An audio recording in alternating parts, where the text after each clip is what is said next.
taken this job in the years I've been involved with it. It's a very hard task sometimes.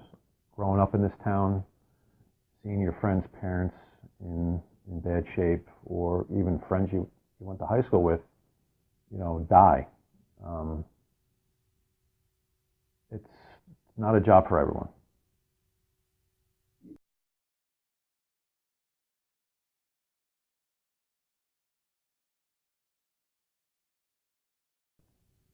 I was in the academy during September 11th.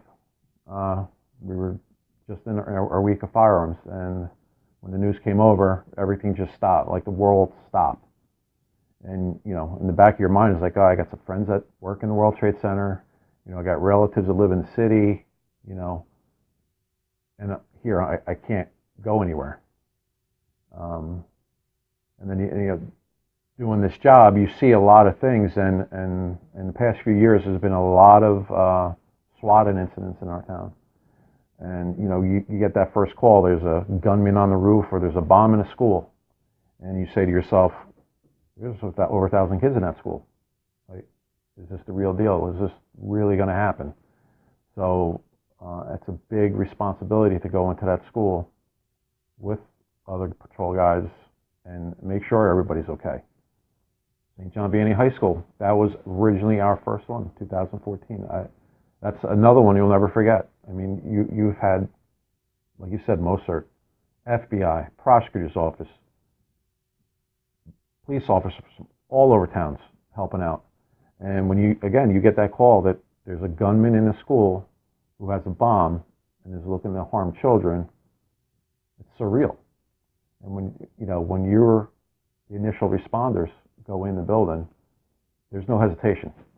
You have to go in and make sure. When you get the initial call, it's like, wow, it's a little shell shock. You're like, is this a prank? Is this not a prank? You don't know. And when you investigate it, there are times where you don't know if it's a prank.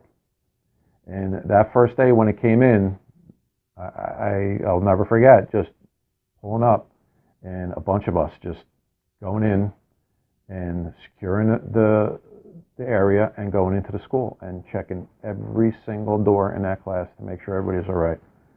We checked the rooftops, we checked everything, and it took quite a while. But at the end, everybody was okay. When you take this job, you're on call 24 hours a day. It doesn't matter what happens. And, anything could happen.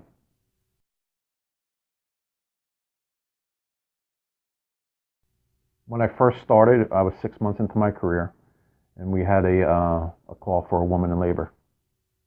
And I just had my first child, and you get the call, she's in labor. You wait for the first aid to show up, or the medics, the transporter. Unfortunately, it took too long for them to respond, and we actually delivered the baby in her home. You're trained in the police academy to, if it ever happens, you have to be prepared to deliver a child. And I don't think the woman involved was ready for that. She thought she was going to have time to make it to the hospital. And the first aid department actually showed up right after we delivered the child. And then the medics soon after. And they took the mother and child to the hospital, and everybody was fine.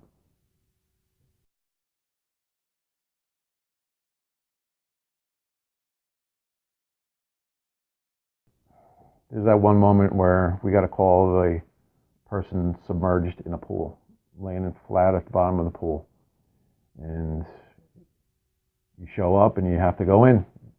You have to go and get that person and see if you can bring them back to life. And when you roll up to a scene like that and you see somebody laying in the water, your adrenaline kicks in and you just do it.